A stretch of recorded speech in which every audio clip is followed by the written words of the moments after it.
और मुख्यमंत्री जी के भाषण के आखिर में एक संकल्प का वाचन होगा। वे संकल्प का वाचन करेंगे और आप सब संकल्प दोहराएंगे।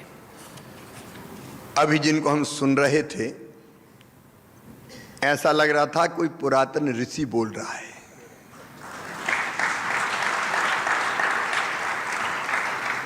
केरल से जो चल के आए, आदि गुरु की जन्मभूमि से, और वहां के प्रथम नागरिक हैं। मैं उनका हृदय से स्वागत करता हूं और आप भी तालियां बजा के उनका स्वागत कीजिए। आदरणीय आरिफ मोहम्मद खान साहब।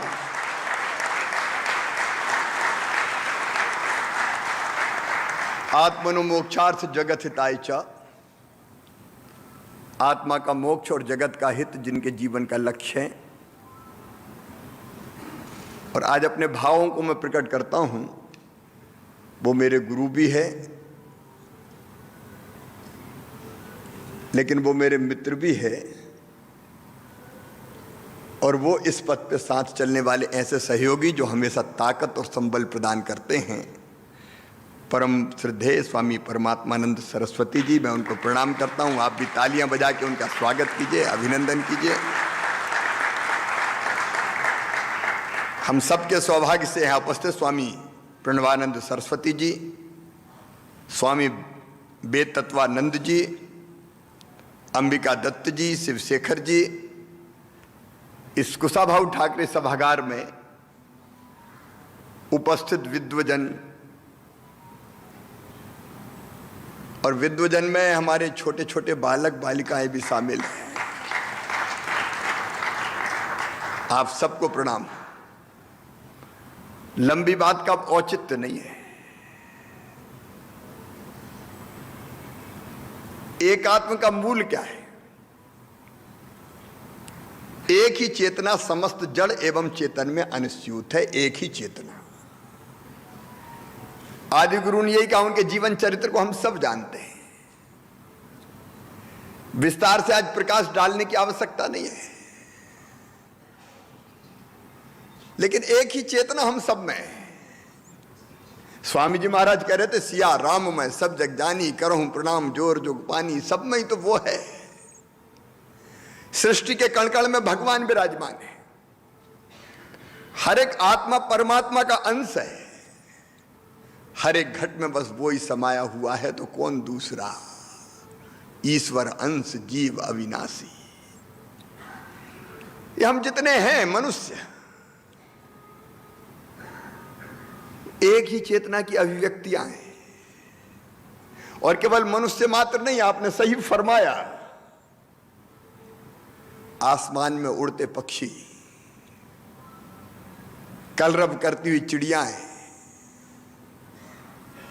जंगलों में उछल कूद करते हिरण हो, पेड़ पौधे हो, जीव जंतु हो, कीट पतंगे हो,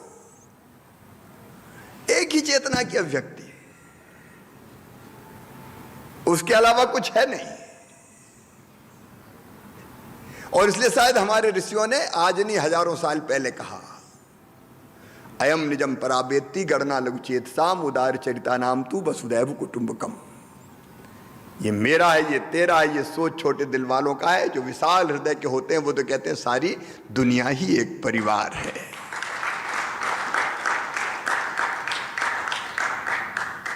और मैं ये हमारे अंदर कितनी गहराई तक ये भाव भरा हुआ, जरा सोच के तो देखिए। मैं तो अभिभूत हो जाता हूं। हमारे गांव-गांव में बच्चे बच्चे कथा होती है, पंडित जी अंत में कहलाते हैं, धर्म की अधर्म का प्राणियों में और विश्व का। अब इसके गूढ़ अर्थ को तो समझिए। धर्म की जय हो, अधर्म का नाश हो, प्राणियों में सद्भावना हो। मनुष्य मात्र में नहीं, प्राणियों में सद्भावना हो। और केवल मेरा नहीं, विश्व का कल्याण हो। ये भारत के ऋषियों की वाणी है, जो आज नहीं हजारों साल से गूंज रही। अब गहराई में जाके देखेंगे तो इसके बाद कुछ बचता है, विश्व का कल्याण। यही तो एकात्म का सूत्र है, और इसी की व्याख्या आदि गुरु ने की है।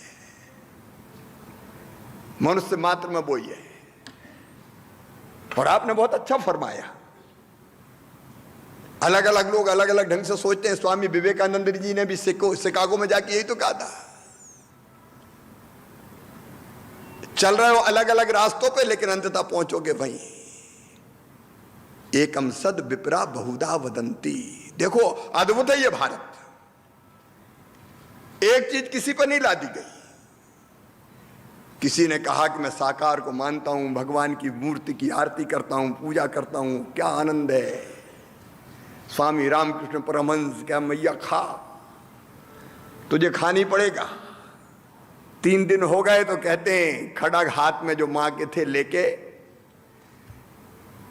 अपने प्राण देने को तत्पर हुए तो मां ने हाथ पकड़ लिया, प्रकट हो गई।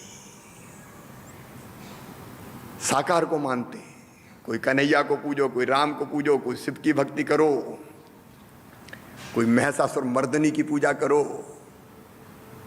कोई गणेश जी की पूजा करो। लेकिन कई लोग इस धरती पे ऐसे हुए, उन्होंने कहा अरे भगवान एक मूर्ति में कैसे आ सकता है, वो तो सृष्टि के कण कण में है। हम नहीं मानते कि वो एक मूर्ति में आ सकता है, तो मत मानो। हम निराकार को मानते, बोले तुम भी सही हो, उसमें क्या दिक्कत है। साकार को मानो सही हो, निराकार को मानो सही हो। लेकिन फिर चारवाक जैसे महर्षि भी आए हमारे यहां, जिनने कहा हम तो किसी को नहीं मानते। यावत जीवेत सुखम जीवेत ऋणम कृत्वा घृतम पीवेत भस्मीभूतस्य देहस्य पुनर्जन्म कुतो। उन्हें कहा जब तक जियो सुख से जियो, उधार लेके भी घी पियो। ये शरीर तो माटी में मिलने वाला है, कहां पुनर्जन्म होता है। ईसा की तरह सूली पे नहीं लटकाया, उन्हें भी कहा वाह क्या दर्शन दिया है, ये भी महर्षि हैं। ये भारत है, एकम सत विप्रा बहुधा वदंती। क्या धरती है ये, क्या देश है ये, क्या विचार है ये। एक ही चेतना सब में, इसलिए भारत ने आप जरा सोच के देखिए, जीव जंतुओं में प्राणियों में भी उसी के दर्शन किए। गाय हमारी माता है, भाव क्या है, 33 करोड़ देवताओं का वास है। पशु नहीं है, गौ माता। हमारे यहां 10 अवतार जो माने गए, उनमें से 4 अवतार 12 अवतार मत्स्य अवतार कूर्म अवतार पशु के रूप में, और चौथा नरसिंह अवतार, आधे मनुष्य और आधे पशु के रूप में। क्या है इसके पीछे सोच वही है। उनको भी आत्मभाव से देखो, उनमें भी वही है। हमारे देवताओं की सवारी देख लीजिए, औगरदानी भक्कड़ बाबा भोले शंकर नंदी पे विराजते हैं, तो मैया दुर्गा सिंह की सवारी करती है। भगवान विष्णु को अगर कोई पुकारता है तो गरुड़ की सवारी करते हुए आते हैं, और गणेश जी चाहिए तो मूसे की सवारी, कार्तिकेय का मयूर। आप अलग अलग देखिए क्या है ये कल्पना, उनमें भी वही चेतना है, मैं ये मानता हूं। और केवल इतना नहीं, हमने पेड़ पौधों में भी देखा, बट के वृक्ष की पूजा, पीपल के पेड़ की पूजा, नारियल भेंट कर रहे हैं महाराज जी, ये काय का प्रतीक है। उनकी पूजा अलग अलग अवसरों पे हम करते हैं, उनके बिना हमारा काम नहीं चल सकता। आज ग्लोबल वार्मिंग, क्लाइमेट चेंज, जलवायु परिवर्तन, अप्रैल के महीना में 45-47 डिग्री सेंटीग्रेड तापमान, ये क्यों हो रहा है? क्योंकि तुमने उनको अपना नहीं माना, उनके ही विनाश कर दिया। उन पेड़ों में भी तो वही है, इसलिए पेड़ों की पूजा, नदियों की पूजा। नदी केवल जलवाहकाएं नहीं है हमारे लिए, गंगा सिंधुश्च कावेरी यमुना च सरस्वती रेवा महानदी गोदा ब्रह्मपुत्र पुनात्मान, ये पवित्र माताएं हैं हमारी। जय हो गंगा मैया, हर हर नर्मदे। दुनिया के किसी देश में तो सुनने नहीं मिलता, उनको मां मान के पूजा है हमने। उनमें भी वही है, नदियों पर्वत पहाड़ों में, ग्रह नक्षत्र तारों में, सूरज में, चंद्रमा में, एक वही तो है, उसी की सत्ता है। सूर्य देवताभ्याम नमः, अर्घ चढ़ाओ, सूरज से बिजली बनाओ, चंदा को मामा मानो, ये कौन की कल्पना है? इसी देश की कल्पना है। नवग्रह पूजा, ब्रह्मा मुरारी स्त्रीप्रांतकारी, ये कौन ने किए? उनमें भी तो वही है। ग्रह नक्षत्र, तारों में, नदियों, पर्वत, पहाड़ों में, जहां देखो उसी की सत्ता है। और जब ये भाव दृढ़मूल हो जाता है कि सब में वो है और मुझ में भी वो ही है, तो सब मेरे, मैं सबका हूं। कौन सा भेदभाव? ना जाति के आधार पर, ना पंथ के आधार पर, ना रंग के आधार पर, ना भाषा के आधार पर, फिर कोई भेद नहीं बचता। इसको अगर और सरल शब्दों में समझाऊं 2 मिनट में, तो ये चेतना के स्तर विकसित होते रहते हैं। आप देखिए, बचपन में छोटा सा बच्चा, वो अपने खेलने का सामान अगर कोई रहता है, खिलौना, तो भाई को भी नहीं देता। भाई छुड़ाता तो लड़ता है, मारपीटी हो जाती है, रोता है, छुड़ा लेता है। तो लेकिन जब उसकी और चेतना विकसित होती है तो उसको पता चलता है ये मेरा भाई है, भाई का सुख मेरा सुख, बहन का सुख मेरा सुख, इसका दुख मेरा दुख। और भाई को अगर कोई भला बुरा कर दे तो वो लड़ने तैयार हो जाता है, क्योंकि उसको लगता है ये मेरा है। और चेतना विकसित होती है तो उसको लगता है ये गांव मेरा है। गांव में कोई मुसीबत पे आता है तो उसकी सेवा करने दौड़ पड़ता है। गांव में आज भी आप परंपराएं देखिए, बेटी की शादी अगर गांव में होती है, बारात आती है, तो वो एक घर की परिवार की बारात नहीं होती, वो सारे गांव की बारात होती है। पूरा गांव उसके स्वागत में पलक पौड़े बिछा देता है। और बेटी आज भी जब गांव में विदा होती तो हर आंख से आंसू टपकता है। गांव का सुख मेरा सुख, गांव का दुख मेरा दुख।